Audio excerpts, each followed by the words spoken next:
You all have heard the story of how the water in Flint, Michigan was basically poisoned with lead and iron. Now, government officials knew about it for quite some time. They decided that they weren't going to take action. They were going to wait on it. They were going to do more testing, they claimed, for another year, as different officials, including the EPA, said, no, no, no, no, it's problematic right now. The lead's going into the water. Everybody's drinking it, including the kids. If you don't know this, once you get lead in your system, you can't get it out. One kid lost 27 pounds. He's having trouble remembering words he knew. He's sick. We don't know if it's connected to Legionnaire's disease, but Legionnaire's disease popped up at the same time. 10 people killed, 87 others that are hospitalized. And you've got all these cases of people being sick over and over again. Meanwhile, the government's like, I don't know. Let's wait on it. Because God forbid somebody question our decision, and it was done to save money. Now, I want to, at the end, get back to, did they really have to save the money? Why, right? So that's very important. Let's get to that. But first, I want to give you the recent news that's coming out about this story. It turns out Governor Rick Snyder's emails, he's the governor of Michigan, of course, and other communications have been subpoenaed as part of an ongoing class action lawsuit over the city's water crisis. So he had released some emails from 2014 and 2015. Some were redacted. He did not go back to 2013. The decisions they made in 2013, it turns out, might be very relevant. So they're suing for understandable reasons. If your kids were poisoned, I think you'd probably sue too. I know I would. I'd do anything I could to get justice for that. And lo and behold, it turns out he didn't release all the emails. Interesting. Well, now remember, this all started when the emergency manager that he put in. Now, Snyder is a former venture capitalist. A businessman. You run the government like a business. Oh, Flint's having financial troubles. So I'm going to bring in an emergency manager, and that emergency manager is going to tell them what to do, okay? This local democracy, it doesn't work. You just get in a corporate boss there, and he tells them what to do. Now, to be fair, the guys that were the emergency managers there, Ed Kurtz was the emergency manager at the time. Before the city council ever voted on it, he's the one that authorized switching from the water system that was working, the Detroit system that they were using, to the Flint River, which was problematic. Now, I say to be fair to him, because it turns out, in the latest twist, that he didn't want to go in that direction. The chief financial officer that he brought along, Jerry Ambrose, in an unrelated lawsuit, had testified earlier, before this whole scandal broke out, that in fact, Kurtz met with people who were looking into the quality of the water, including the Michigan Department of Environmental Quality, and rejected the switch. But he was overruled. By who? The governor's office. Wow, that's interesting. So let me tell you more about that.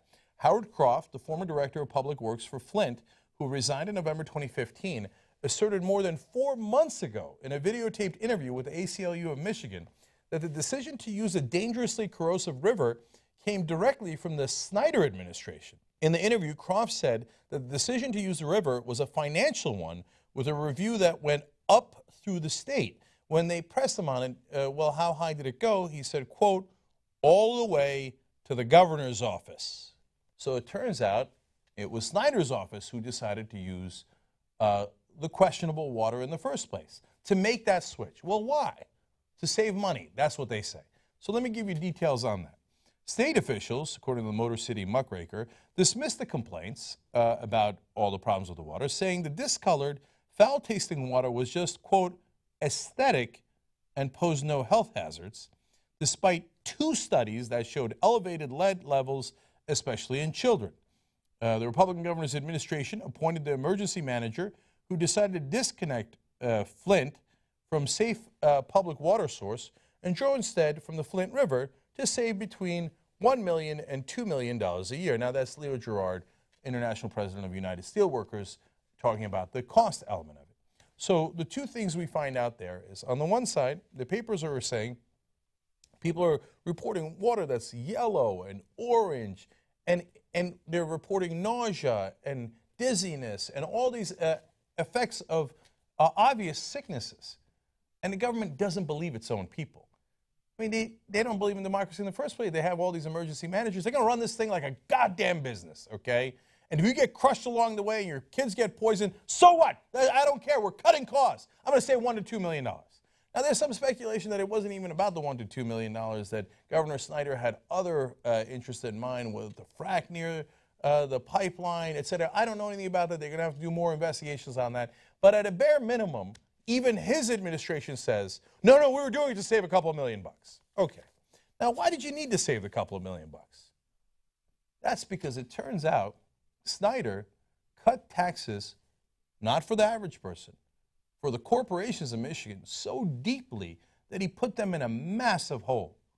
Quote, businesses paid $1.7 billion less annually after Snyder cut their tax bills.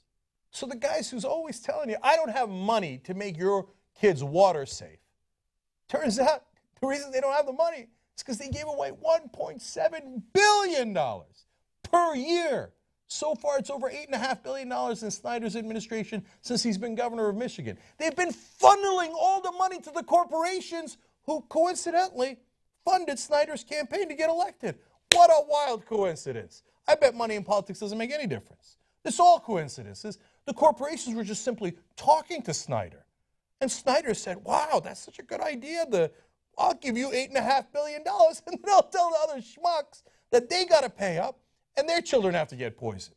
So what do you mean pay up? Okay, get a load of this. An analysis by the Detroit Free Press in 2014 showed individuals were forking over a total of $900 million more a year.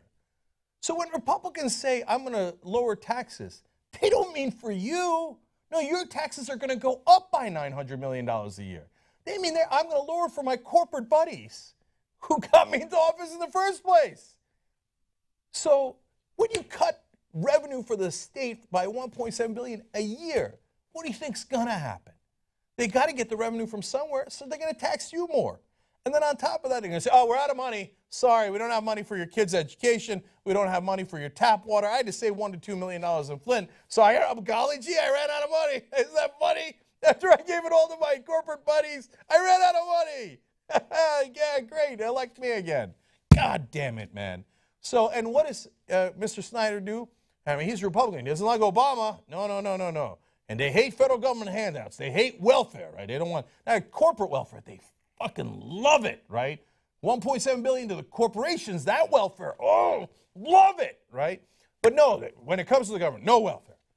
Funny, they run into a problem, and what does Snyder do? He goes to President Obama and the federal government and begs for money. He appealed to President Obama's denial of his request to declare Flint a federal disaster area and give him $96 million to fix it. Well, so you went crying home to daddy, and now all of a sudden you want welfare, you want $96 million. Why don't you go ask your fucking corporate friends that you gave $8.5 billion to in your term to get that money?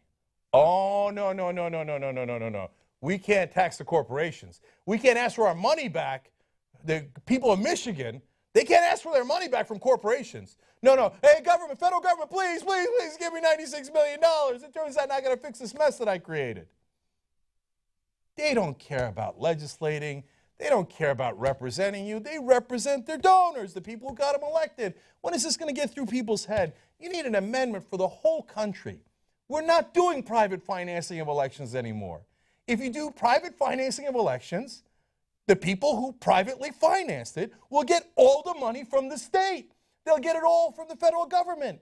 It's an amazing stat. Did you know that in the last 5 years, the top 200 corporations who've given money to politicians, they've given an astounding $5.8 billion.